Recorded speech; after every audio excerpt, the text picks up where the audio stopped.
Understanding how to manage human resources will be key to your success as a business leader. Believe it or not, many business people with great business strategies, plans, and products fail because they do not fully grasp the importance of human resource management. Thomas J. Watson, the founder of IBM, said, "You can get capital and erect buildings, but it takes people to build a business." Managers use a lot of words to describe how valuable people are to their organizations. Human resources, human capital, intellectual assets, and talent all imply that people play a vital role in business success. No matter what part of the business you're dealing with, whether it's figuring out where to put a new plant, designing a new product, formulating your strategy, or developing a cost structure, every single business issue ultimately becomes a people issue.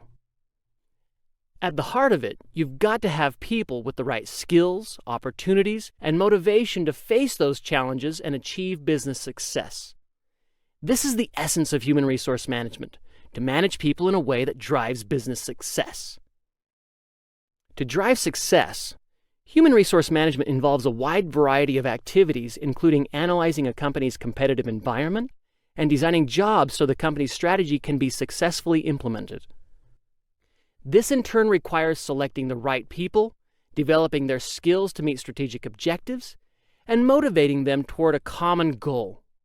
So, if you enjoy bringing people together for a common purpose, coaching and training people to succeed in an organizational setting, and making sure people are properly rewarded and recognized for the work they do, then human resource management may be the career for you. To provide additional insight on whether HR management is the career for you, we've gone out to ask some experienced managers questions about why they chose HR as a career. We got some pretty interesting answers. What do you love about HR?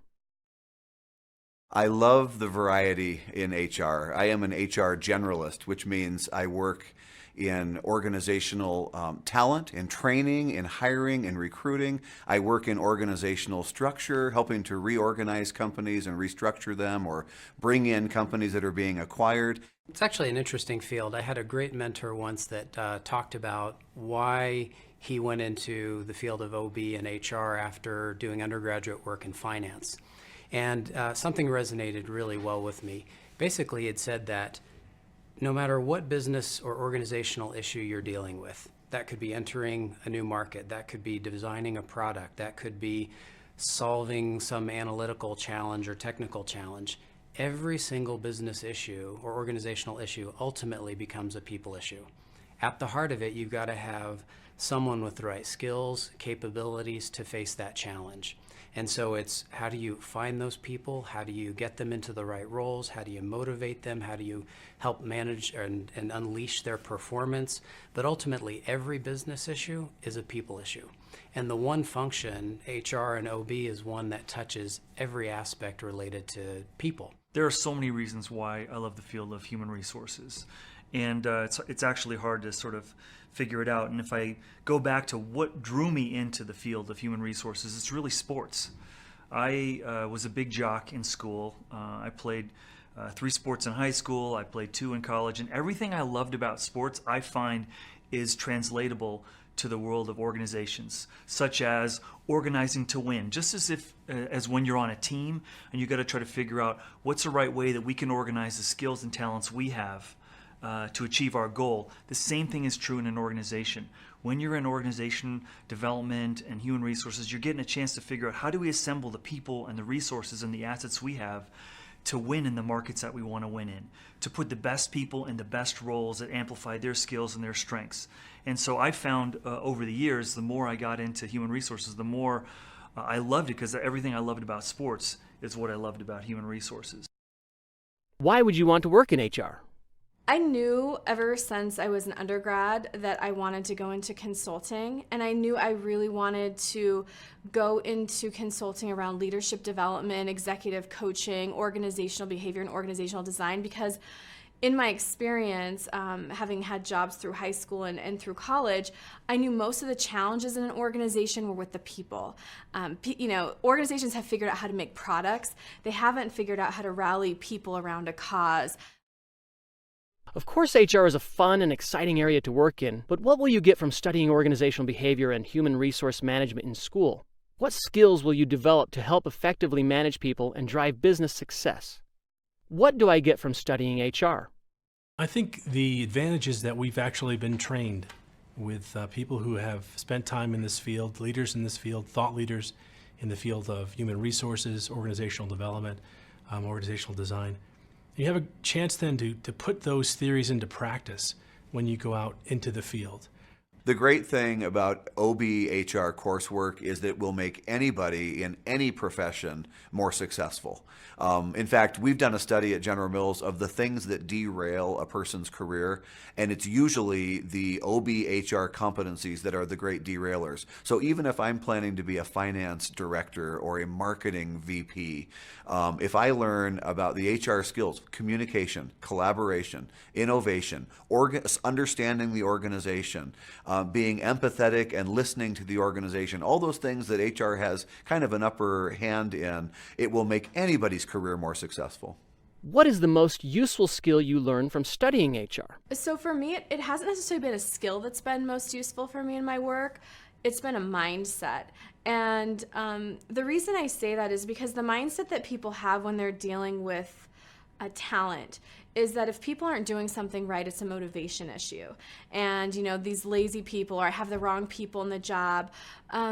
But a lot of times there are mechanisms set up within an organization. So the structure can influence, processes can influence why people aren't successful. But they'll look at people as, shame on them, they're not doing the right thing.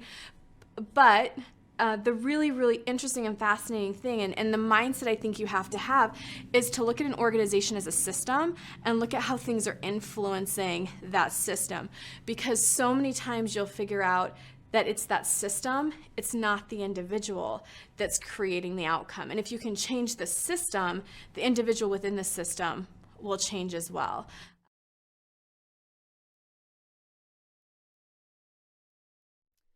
The theory and skills you'll obtain while studying organizational behavior and human resource management are pretty valuable. They'll help you think more holistically, to push against the status quo and question existing assumptions.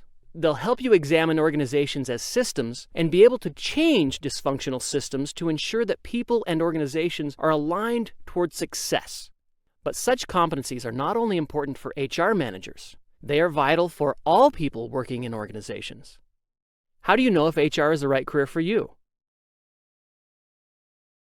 Probably the test question that annoys me most when I interview people is they want to get into OBHR because they like people.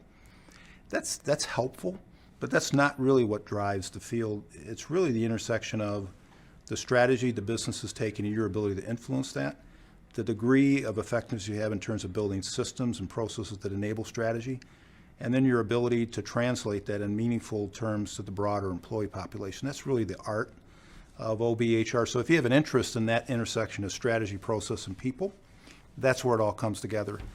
So it's much broader than liking people. And again, I've been at enough campuses around the world where a lot of HR people will attribute their need to get into HR because they like people. It helps, but that's not a differentiator. The differentiator is to be able to connect strategy, process, systems with people in a very effective, in a very efficient way that drives value in the business. If you're thinking about it, I would say ask yourself if you are comfortable in both partnership situations and team situations where you can help build on the momentum of a team, but also if you're comfortable in pushing back and dealing with confrontation and interjecting ideas or disagreements in places where it's not as comfortable. If you can be successful in both of those or be comfortable in both of those, you'll do great in HR. The other would be business partnership. Are you comfortable not just as a people person, not just as an amiable, but as someone who can, again, understand the whole business and understand how the organizational aspect fits into making an entire business situation become more